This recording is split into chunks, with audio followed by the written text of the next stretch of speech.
Well, I just got back from Findlay, and I don't know about you, but man, that building looks amazing. And I'm so excited to be there for the launch this weekend and to see what God's going to do in the campus, through the campus this weekend, but in the months and years ahead. And I'm just, like I said earlier, I'm proud of our team. One of the things that I wanted to do as I got back here was put onto video some of the things that I shared with our staff so that we can reflect on it. Now, I know some of you are just going to tune this out because you were like, I sat through the meeting, but I'd love for you to just kind of think through it again. I mean, Jesus said, we will have trials, we will have problems, we will have stress. And so the purpose of what I shared in Findlay and this video is to just help us frame that out in a simple way. Let's not let our problems, trials, and stress distract us from our purpose. That's really the goal. So how do we address problems in a way that make us better together? Like, what does that actually look like? And one of the things that I didn't say is step one is just assume the best.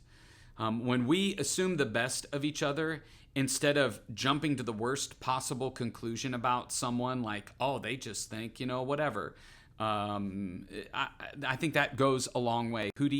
Steve Hootmacher, one of our founding pastors, had an axiom. He would say, a little investigation saves a lot of accusation. So just believing the best and asking some questions can go a long way. Step two, if there's a problem, go to the person. I mean, that's what Jesus taught in Matthew 18. And don't come in guns a-blazing like, you're a real problem, Think through what the real problem is. And if you need a framework for that, reach out to me or talk to your supervisor. I've got a framework that I can work through that helps you think about how you're going to talk about the problem with the person.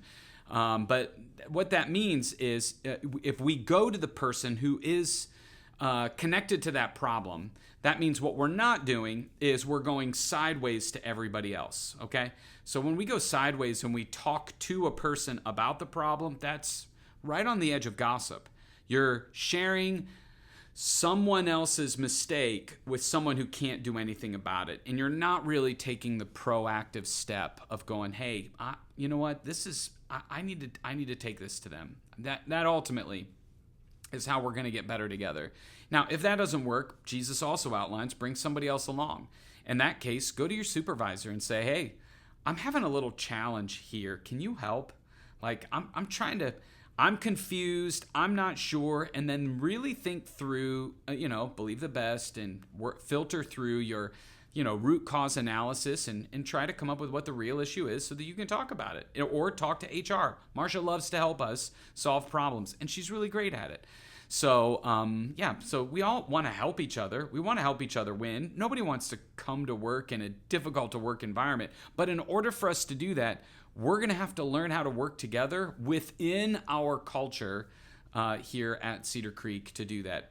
And some of the things that I shared to pay attention to are, as you're working through some of these things, is just remember the difference between stress and stressors.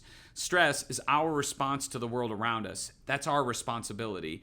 Stressors is the world around us, the things that potentially we allow to make us stressed, or things that we, maybe said more accurately, things that we have to be responsible how we react to when they bring stress into our life. And so, keeping those things clear is helpful.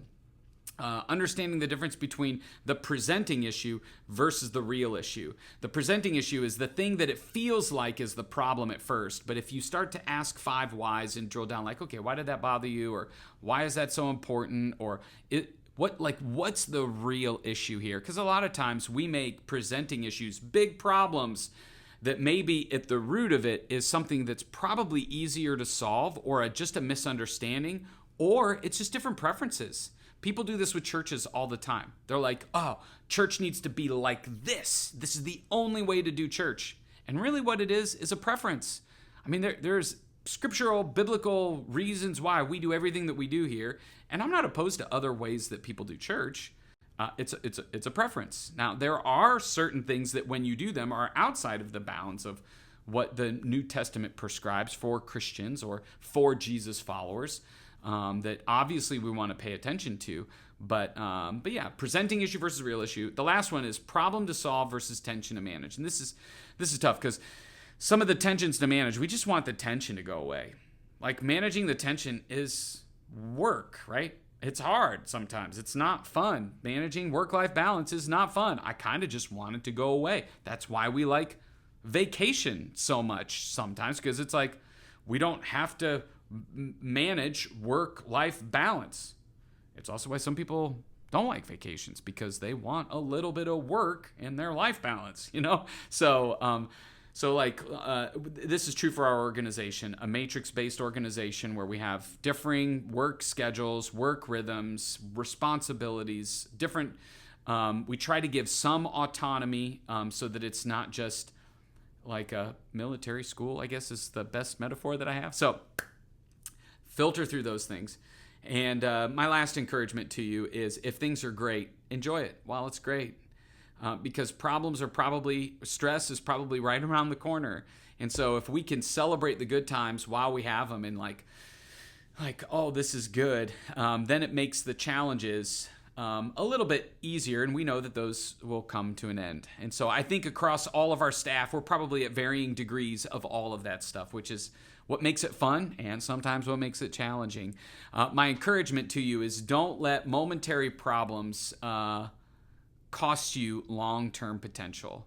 Don't just react, but respond with purpose. Respond purposefully. I mean, wisdom is so valuable, and sometimes that's what we're trying to learn in this season, is how do we filter through our preferences and potential problems in a life-giving way that don't make them bigger than they are, but also don't stuff them either, because that's not a helpful solution. So those are things that Lee would teach regularly on, and we've been talking about this as an executive team probably for 3 months through the summer, and I kind of pinned it for September as we start thinking about October, November, December. And so hopefully it's helpful for you. And this is a video that you can refer back to in the future. All right. Proud of you guys. Thankful for you. I think you all are doing great work. And I know there are some potential issues out there that I know you all are working through, and I'm sure you can't wait to get to the solution side of it. But thanks for keeping our mission and our purpose right in front of you. I think that's going to pay dividends for us as we step into the fall, and I'm excited to see what God does, and thankful to be a part of it with you. So enjoy the day. Thanks for listening. See you next week.